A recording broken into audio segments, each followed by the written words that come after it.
This episode brought to you by Cafe Imports, Minneapolis-based importers of fine specialty green coffees. Independently owned and operated since 1993, Cafe Imports has been dedicated to decreasing its impact on the earth through renewable energy, carbon neutrality, and by supporting conservational efforts in places where quality coffee is grown and also where quality coffee is consumed. Where does your coffee come from?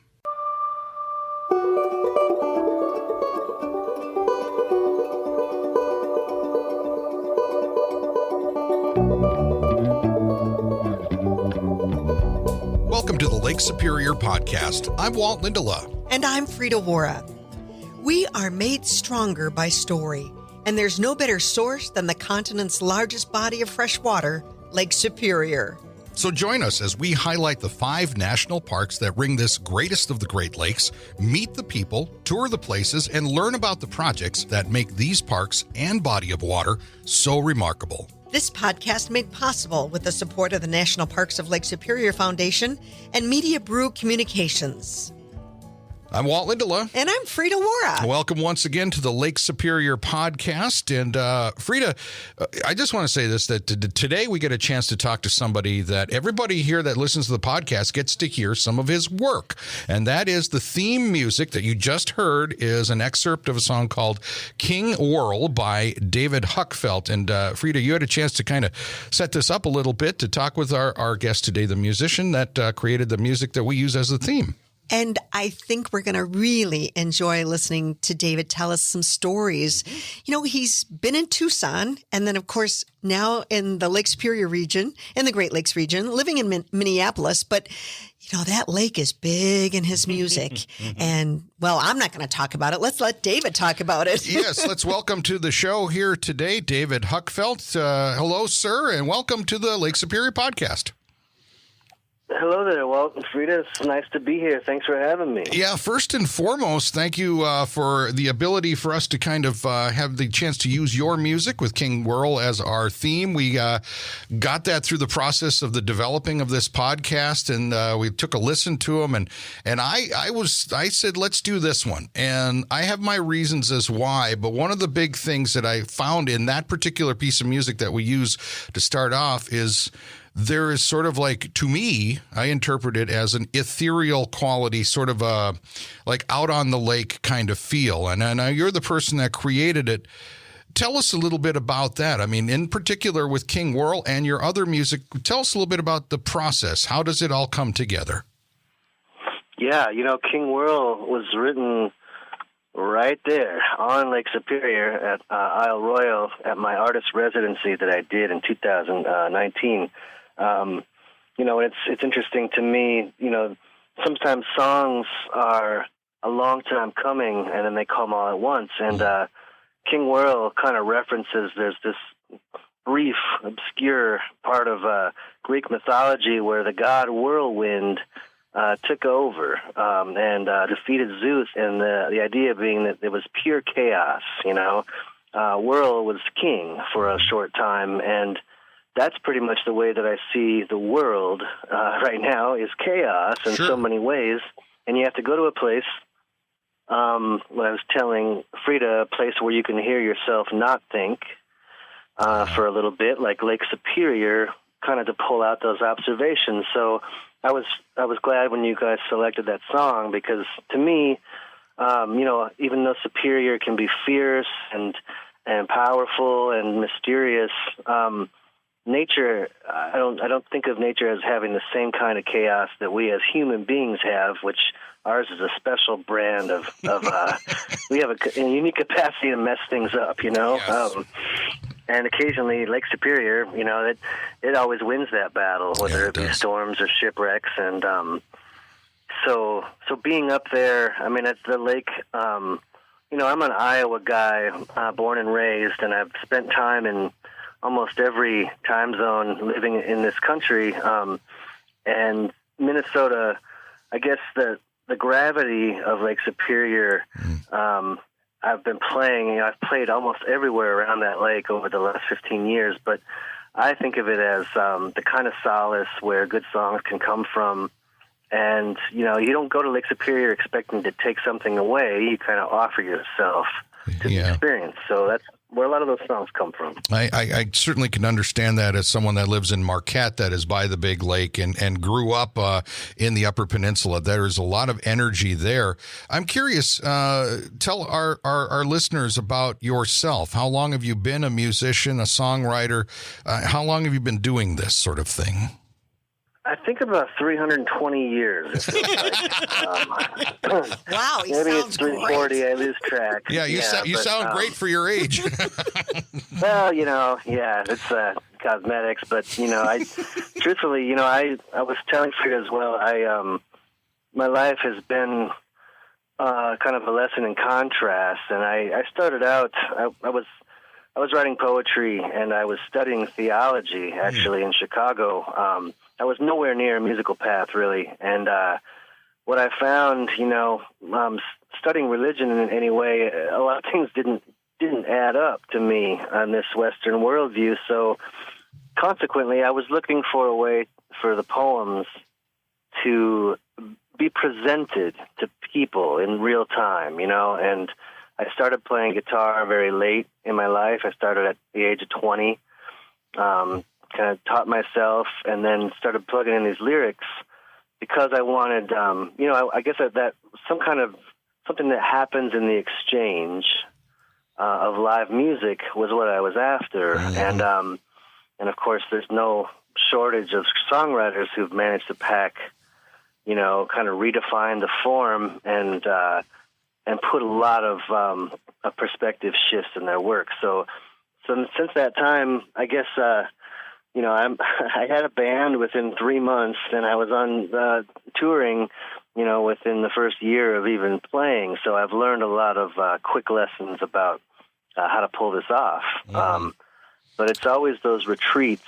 I've had them. I had them on Sleeping Bear, Lakeshore. I had a residency there. I've taken the little time I can to write the kind of songs that I want to perform. And I've done that all over the country in my band called The Pines, and then now solo style. So it's been at least 15 years of, anywhere from 60 to 90 shows a year. Yeah. Isle Royale. That sounds like that artist in residence opportunity at Isle Royale. It had to be like somebody opened up the book for you. Yeah, felt like you were running from the law, and all of a sudden somebody gave you the best hideout, that you could imagine, because the music business is pretty tenacious, and especially in the era, the age of social media, you never can turn it all the way off. So, I would hike every day on the island. I would start the mornings by riding and take a break in the afternoons, and I was literally uninterrupted by human contact, except for a German tourist who got lost and knocked on my door really loud. It pretty much scared me off my chair. What do you take when your goal is to just immerse yourself in your art, and you go to Isle Royale? I mean, when I'm backpacking or I'm kayaking, what I think about I'm taking, but what does an artist take with them when they're going to spend that time just immersed? Well, I don't see that many people ever catch up to themselves. Everybody has a stack of books that they wish they could get around to reading, or a list of places they'd like to go, or a list of people they would like to be in touch with. And so I kind of, I brought one kind of tub. I had some food, and I might have had a giant bottle of whiskey, and I, just the bare bones, and I think stripping back the material needs, my fire was my heat and lantern light. So, and of course, that lake has a quality of danger to it. It puts you on the edge of your senses, and that's a good thing for a songwriter. So, I brought, I think those rangers, once they saw how heavy my tub was full of poetry and history books, they made me carry it myself. I love that. You take more books than food then, right? Yeah. Yeah, exactly. Well, that's a new kind of food. Absolutely. Well, what was the result? The result was 16 songs written in 14 days. And some of those were in process before I got there, but I had time to chase them down, and some of them were just sparked up from. I had a little system. I'd write in the morning, and I would hike in the early afternoon, come back and write, and then I would listen to my recordings out. I had this little bench out beside the cabin on a pretty good cliff to the lake, and so the idea was to have just enough, whiskey at the end of the night to not fall in the lake, but to sit there and watch the stars and listen. And those all became my very first record, my first solo record called Stranger Angels, which allowed me to start touring nationally as a solo artist instead of with my band. We're talking today on the Lake Superior podcast with David Huckfelt. He is a musician and songwriter. You hear his music. We use the King Whirl as one of his selections as the theme here. But, this is really fascinating to me, David. I have a story that I like to tell about some of my friends that musicians from Atlanta that were in Marquette on a tour, and they were experiencing writer's block. They were working on a new project, and they had a 2-night stay in Marquette for a couple of gigs,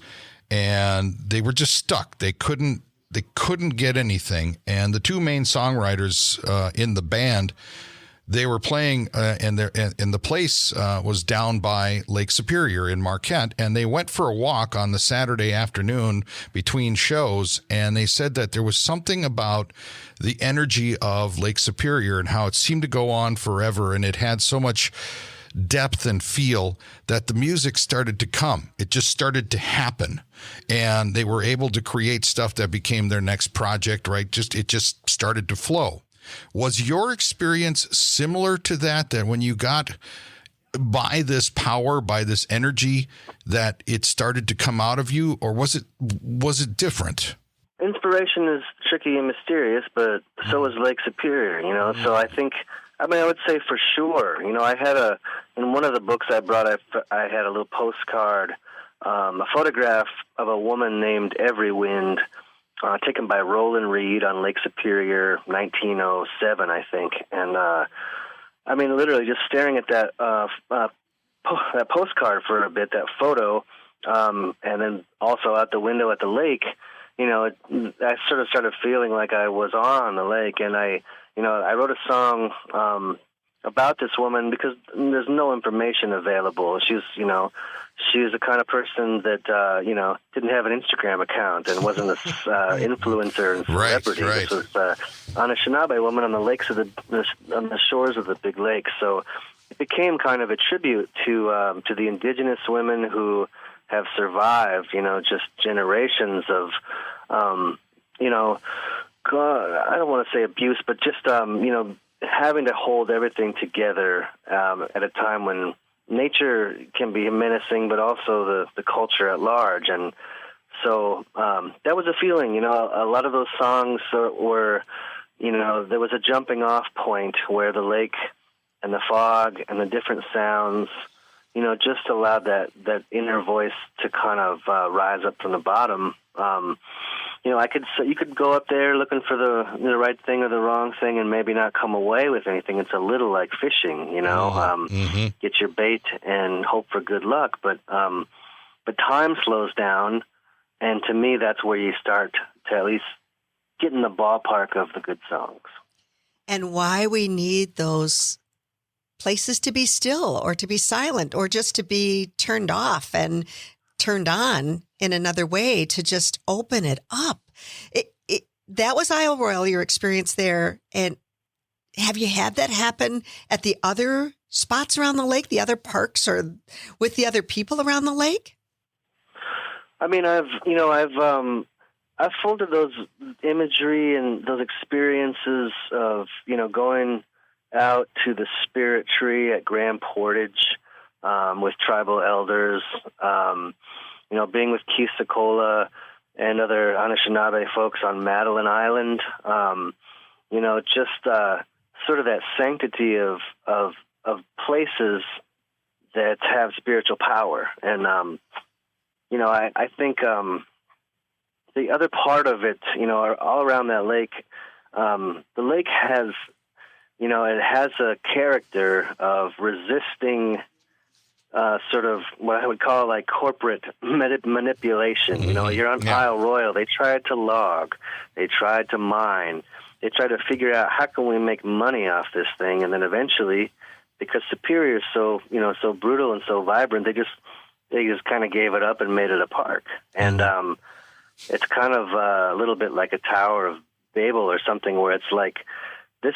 I respect the sort of the heavy dignity of the place, because we can't really, it doesn't do what we tell it to do, and I think that you can feel that. I've been up to Sault Ste. Marie, I've been to Rossport, I've been almost around the whole of it, and to see, a lake that's littered with shipwrecks just reminds you that maybe man is not in control, Yeah. We're talking with David Huckfelt. He is a musician and songwriter, spent some time as an artist in residence in Isle Royale. We didn't really ask you this, and I know sometimes it's not something that musicians and songwriters really want to talk about, but it's kind of a simple question, but it has probably a multi-layered answer. How would you describe your music? That's a good question. I mean, it's fair enough. My music, I come out of kind of a tradition of Midwestern songwriters. I've opened up shows for John Prine and Greg Brown, and it has kind of an observational storytelling quality to it. But I'm also, I feel like the spirit world is always close at hand, and in some ways more real than what we see. So I think in my songs, in the poetry of it, I try to go there and kind of make a thin veil. It's acoustic music by and large. Sometimes it's me by myself. Sometimes I have a guitar player, and sometimes I have a 5-piece band. It used to be we would do. I mean, I kind of digested a lot of early forms of American music. I still play a lot of blues, Delta style, Chicago style. I play slide guitar, but I think the challenge is how do you take the art form as a songwriter into new places? And what I see, I see a lot of innovation being applied to the technology of recording, and I don't see it in a lot of ways in songwriting. So I guess I'm kind of camped out there, where I'm trying to. Try not to waste your time for 3.5, 4 minutes, Yeah, I certainly understand that. The one thing that like I said early on, I think I mentioned that the word ethereal came to my mind, was that it was one of these things where you have a lot of air in your music. There's a lot of space in it. And I think that comes from this understanding of nature and the lake and being in the quiet and hearing the wind, feeling the wind and hearing it. That kind of thing. But I'm curious, like you've been spent time in the desert, Tucson, you're away from there. Desert probably can't get any more removed from what Lake Superior is. And that's contrast in your life. How would you describe contrast that's in your music? How do we hear that? I think, a part of it is the collaborations. Like I tend to be, it's ironic to call these solo records because there's so many special guests and friends, dear friends.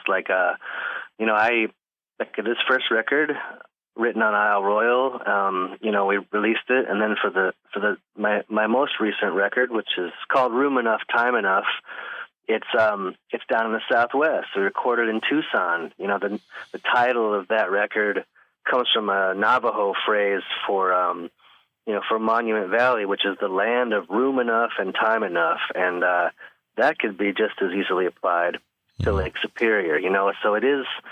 It's a common thread of spaciousness, kind of gentle attention. But if you've ever been to the Sonoran Desert, there's only one of those in the world, and you sense it as soon as you start walking around. And so, culturally, musically, the collaborators down there have a different story to tell, different instruments. And I think I'm just drawn to those places. I think that I'm starting work on a third record. It might be centered around kind of my family's home in and around Nebraska, which is that's just kind of like a prairie sea of emptiness, Yeah. So yeah, I like contrast. I think being on the road helps you get used to new things happening, and differences in place and setting. David, where can we find out more about your music and your tours and just kind of more about where you're at? Yeah. I mean, I use the good old-fashioned website, David Huckfelt, davidhuckfelt.com. And the thing about it is what people are learning is we have these new streaming services and Spotify and Apple, and those things have a role. But for people who want to really support the music makers and the songwriters, you can't do better than ordering a vinyl record or a CD or even buying a record digitally from an artist's website. So davidhuckfelt.com has all my tour dates and house concerts and new videos and everything like that. All the good stuff, I guess. David, have you ever heard of the Calumet Theater in the Keweenaw? Yeah, Eric Koskin and I have been planning on playing that theater. We try to get it together for the anniversary of the fire up there. But yes, I really want to play the Calumet very badly. Mm-hmm. We need to work on that, Walt. Should because do that. You haven't been to the Keweenaw yet, have you?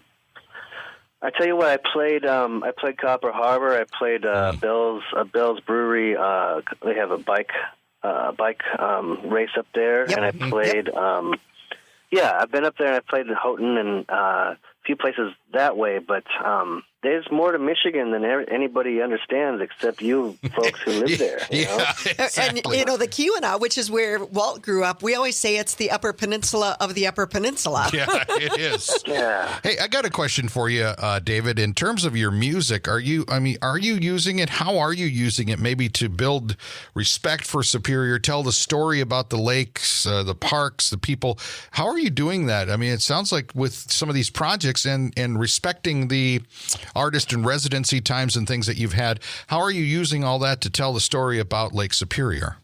Well, I think in a humble fashion. I mean, as we all know, there's sometimes we toss around like a term like activism, or an activist. I know personally, people who spend the majority of their time on the front lines, water protectors, trying to fend off mining and pipelines, and I wouldn't consider myself, in a humble way, an activist, but I think music plays a big role. So what I've been doing is, for instance, with the first record, we made a music video for a song called "Stranger Angels," and for that video, we got a bunch of footage from the trail cameras, Rolf and Candy Peterson, the Isle Royale Wolf and Moose project, and so I was trying to tell, let the music introduce people to this national park and Lake Superior with all this imagery of moose and wolves, and I think doing those kind of events like we had this summer, we threw a big festival in Duluth, right there at Bayfront Park on the lake, called the Water is Life Festival, with Winona LaDuke, who's become a close friend, and bands like Bon Iver and Hippocampus and a bunch of native artists. So I think it's just like taking down some of the walls between music and music business and the kind of places, like all my songwriter friends, the ones I really like and respect, they feel the same way about Lake Superior. And so sometimes we put our heads together and say, how do we raise awareness that we can keep these waters clean? We can do concerts, we can work this into our music, and, Charlie Parr, friends like that. I think it is telling a story. If you grow up around here or you live around here, the lake kind of pulls you and gives to you some solace, and I try to tell that story as much as possible. We've been talking with David Huckfelt today on the Lake Superior podcast. I got to get you to Marquette because you and I could really talk, because you're naming off cats that I know and have done some shows with, and right up along the same line. And talk about the water protectors and all of that. I mean, you got to come to Marquette. We got to do some kind of show with you sometime soon. We've got a beer in a bunk with his name on it, don't we, Walt? Yeah, absolutely. I was telling Frida, there's a mystery. I told Frida, I've played only Marquette one time at the Ore Dock some years ago, and I haunted around there to Snowbound Books, and I went in to the Landmark Inn, knowing that it was Jim Harrison's favorite place to stay, and his has his suite there, and I just feel like. I feel that pull, and I would come back to Marquette in a heartbeat. There's so much more to see and do, and it's a beautiful place. So bring me back. Let's do a show. Let's do that. David, before we let you loose here today, once again, how do they find out more about your music, where you're going to be, and how they can get a hold of you and maybe buy some of your stuff? Yeah, just if you go to davidhuckfelt.com, I put up all the vinyl records that I have, and also CD versions. There's some T-shirts and stuff that were made collaborations with indigenous artists, and so I'm constantly on tour. Usually theaters, opera houses, smaller listening room kind of places. You won't get a beer thrown at your head, and you can dance if you want to, but, people might look at you funny. Oh, man. I have got to put you boys in the truck right now. I'm going to gas her up, and we are going to go do, I know there'll be a song called H58. Yeah, there you go. And we are going to head east out of Munising, and we're going to go to Harrison's hometown. Well, it wasn't his hometown, but it felt like he was a homeboy for sure. Grand Marais. Oh, my goodness. Yeah. We've got to do this, David. Yep. Well, you need to feel Pictured that. Rocks. Yep. Yeah, you got to come up here. But we appreciate your time today, joining us with all the information. Best of luck out there. Continue having safe travels and tours and telling the story through your music about Lake Superior. Oh, yeah. Well, I appreciate what you guys are doing. When Tom Irvine kind of let me know about the podcast, I thought it was just a great idea, and I feel like Isle Royale is still one of the least visited national parks, in the 48. So it's a kept secret that more people could be aware of, is how many great parks are around this lake. And thanks to you guys so much for helping to show the different aspects of this treasure we have up here. It's David Huckfelt, musician, songwriter. Of course, we hear his music with the theme here to the Lake Superior podcast, which is called King Whirl. But Frida, what a chat. I mean, the guy just, it's real interesting, because here's a guy, to me, that is a ways away, lives in Minnesota now, but he's also Tucson area and whatever. But we clicked on the whole, like the music. For me, that's a big deal. It's also the Great Lakes and Lake Superior and the things he was talking about, it just going and sitting by the lake with a guitar and a notepad. I mean, I've done that, and it works, and we can hear it in his stuff. Song, poetry, just pulling it all together and having the substance that he knows. He knows the story we have to tell, and he's doing it with his music in such a powerful way. Yeah, absolutely. This was a real pleasure having David with us today. That's David Huckfelt, and he is the singer, songwriter, creator of the theme here to our Lake Superior podcast, which is King Whirl, and all kinds of other music. It's davidhuckfelt.com. You can check it out there, and we certainly appreciate you all joining us for another edition of the Lake Superior podcast. I'm Walt Lindala. And I love that idea of room enough and time enough. That's so good. Yes. Yes.